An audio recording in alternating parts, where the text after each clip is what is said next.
Good morning, good afternoon, or good evening, whatever time it is, wherever in the world it is that you are. Welcome once more to another live stream of Alexandra Mayer's Live. And today we are going to continue our page by page reading of the Bible, Modern English Version. And today we are going into Genesis 3, the fall. I hope all of you out there are having a wonderful day today. I most definitely am. And this is this is actually one of my favorite chapters of the Bible because this particular chapter of the Bible defines where many humans are at this particular point in time. Not much has changed really since Genesis. It's an interesting story when it comes to the fall because it outlines how even though you give somebody everything, even though you give people a chance, sometimes through their own free will, they throw it all away.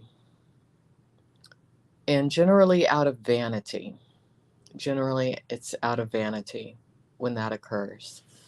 But the fall really does translate to exactly where humanity is at this particular stage in time.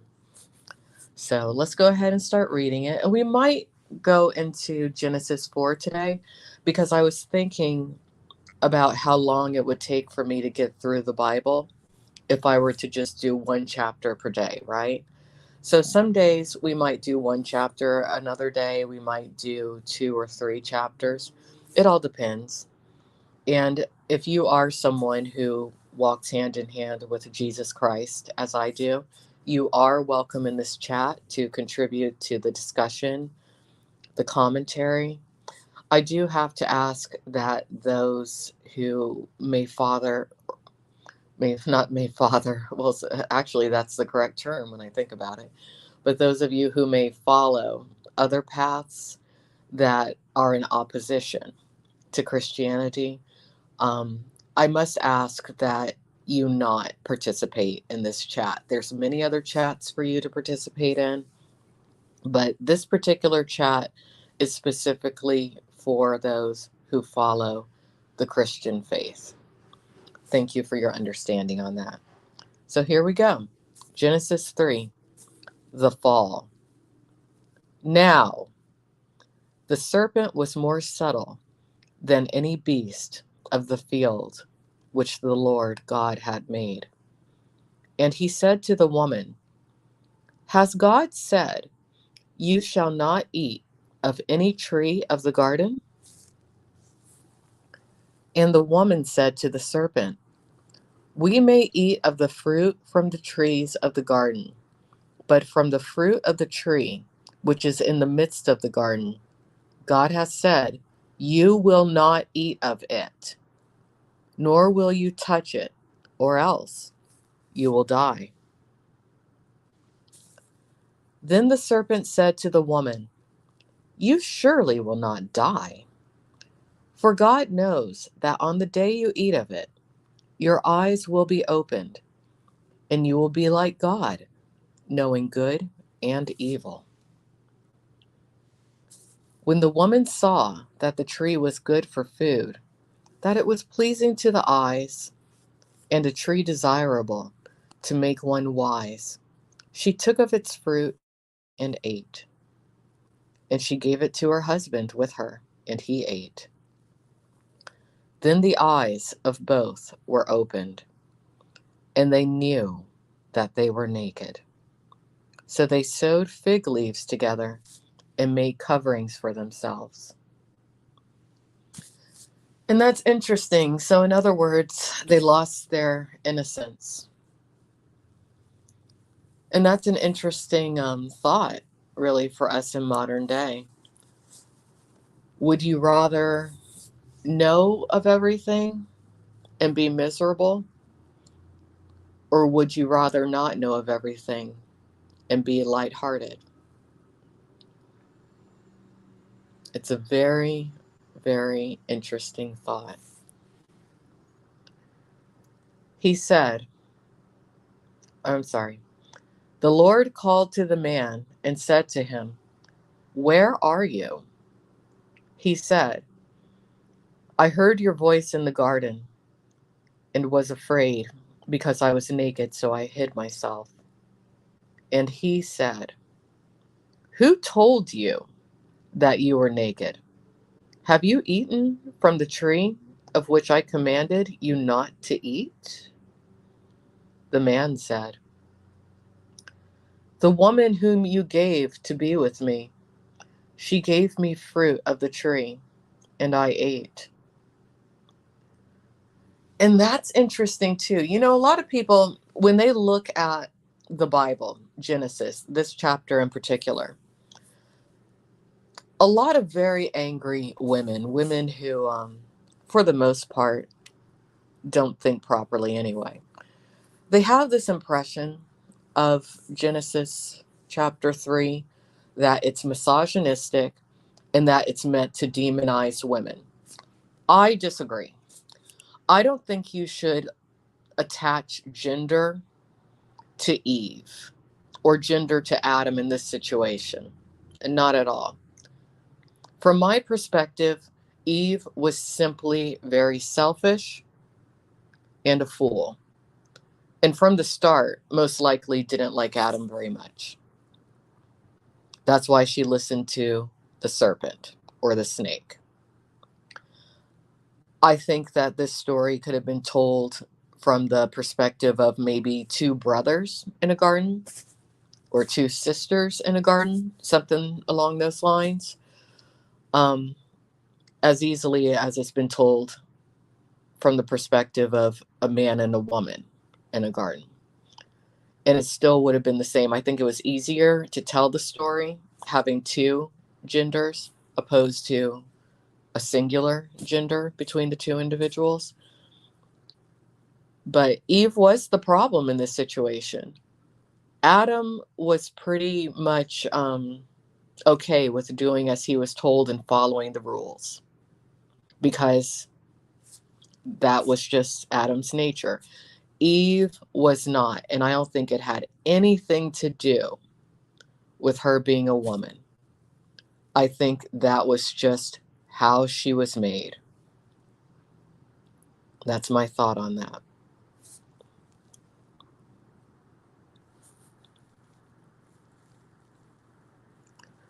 Um, Actually, now that's an interesting perspective, Charles.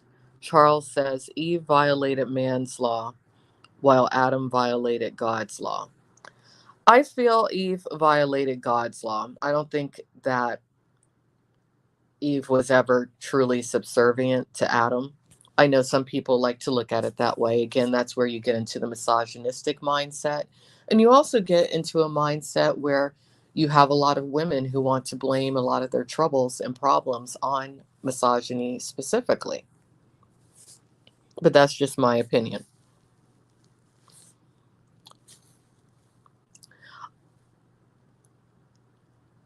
Eve never talked to God, only Adam. Hmm, it's possible. I'm not sure if what you're saying here is accurate, Charles. I'll have to look into that. But regardless, she didn't know the rules. Someone's talking about Apple products and the symbol. Yeah, that is interesting. That's an interesting little link there, isn't it? Foster, you're not an expert. I can tell you that right now. And you're actually being too pushy with your assertions, so you're not going to get to be in here. I don't like your energy. Okay, so where are we? We'll start here. Then the Lord God said to the woman, "What have you done?" And the woman said, "The serpent deceived me, and I ate."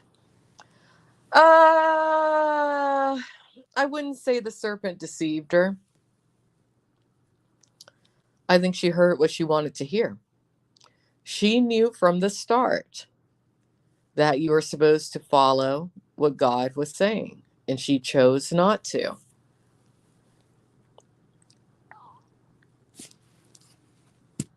The Lord God said to the serpent, "Because you have done this, you are cursed above all livestock and above every beast of the field.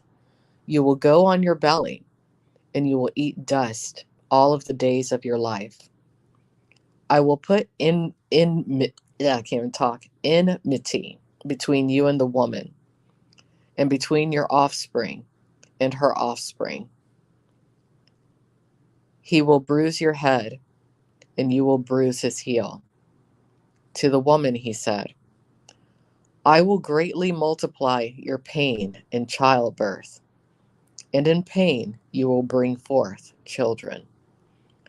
Your desire will be for your husband, and he will rule over you." Interesting, interesting. So maybe if she hadn't eaten that fruit, she wouldn't have to contend with the issue of equivalency between male and female. Mm. These are some very interesting lines. I'm going to read that again. To the woman he said, "I will greatly multiply your pain in childbirth, and in pain you will bring forth children." Mm, mm. Yeah. You know, a lot of women today do like to guilt their children into consistently agreeing with them, be the woman right or wrong, due to the pain that they endure during childbirth, which I think is wrong. Typically, it's narcissistic mothers who go that route. But it's not the child's fault that the woman may have been in pain when she gave birth. It all goes back to that one particular personality that just happened to be a woman in the times of Genesis.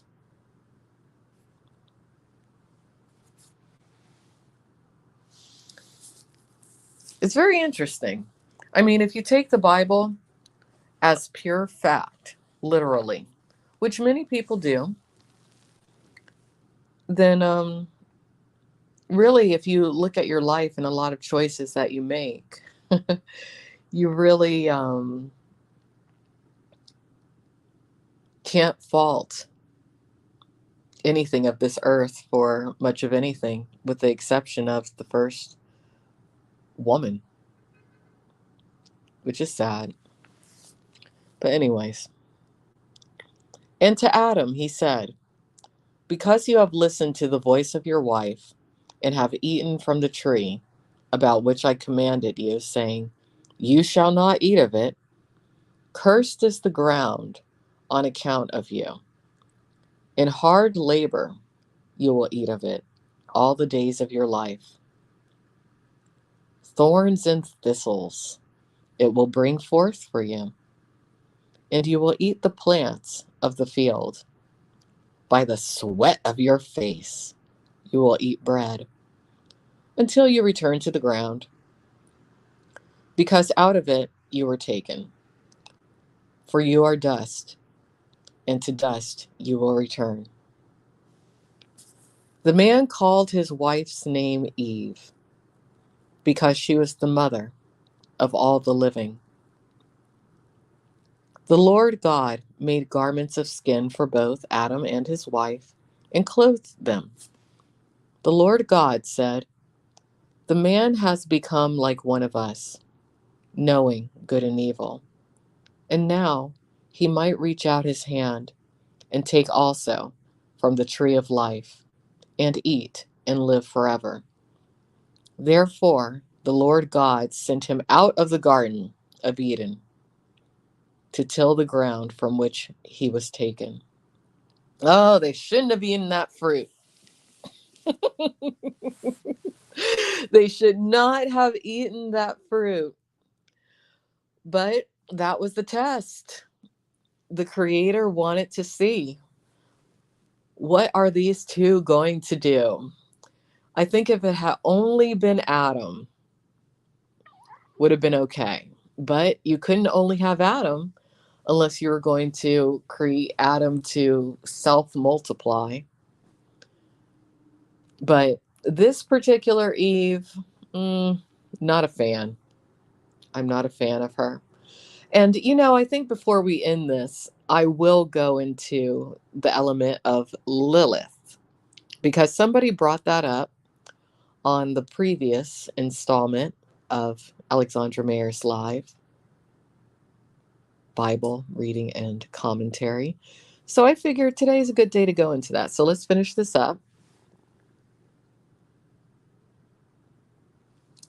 He drove the man out, and at the east of the garden he placed the cherubim and a flaming sword, which turned in every direction to guard the way to the tree of life. So they don't get the tree of life. Nope, nope, nope. No tree of life for them. But let's look a little bit into Lilith. We'll just do a introduction to Lilith. Just give me a moment. I'm going to see what I can find in regards to that element. It'll just take me a moment. But yeah, the fall. What a turning point. What a turning point.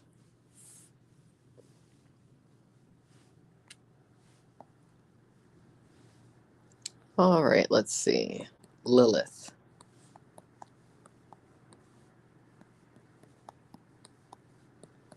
Not a good name to name your child. Don't name your child Lilith.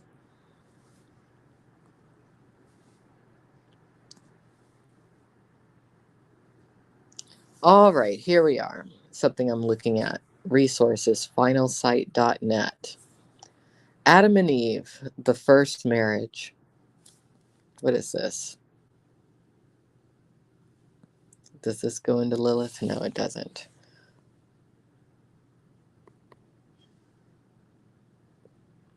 All right, well, first question is, how do we know that Lilith was Adam's first wife? She is mentioned in the Babylonian Talmud. Okay. In the book of Adam and Eve as Adam's first wife, and in the Zohar, Leviticus 19a, as a hot, fiery female who first cohabitated with man. My main question when it came to Lilith is, was she what we consider a human, though? Was she actually a human? Because I'm pretty sure that they would have fine-tuned humanity when they created Eve. But I'll just read Lilith from Wikipedia. That'll go over everything. Lilith is a female figure in Mesopotamian and Judaic mythology, alternatively the first wife of Adam, and supposedly the primordial she-demon. See, they do mention her being female, but not necessarily human.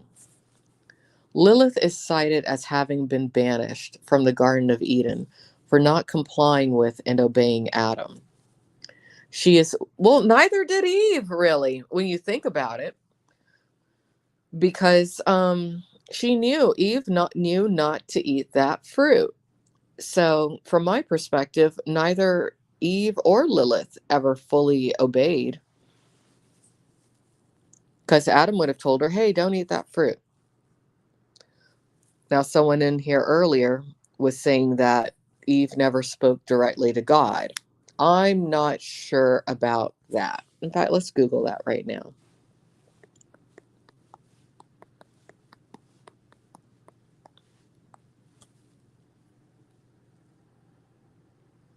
Let's see.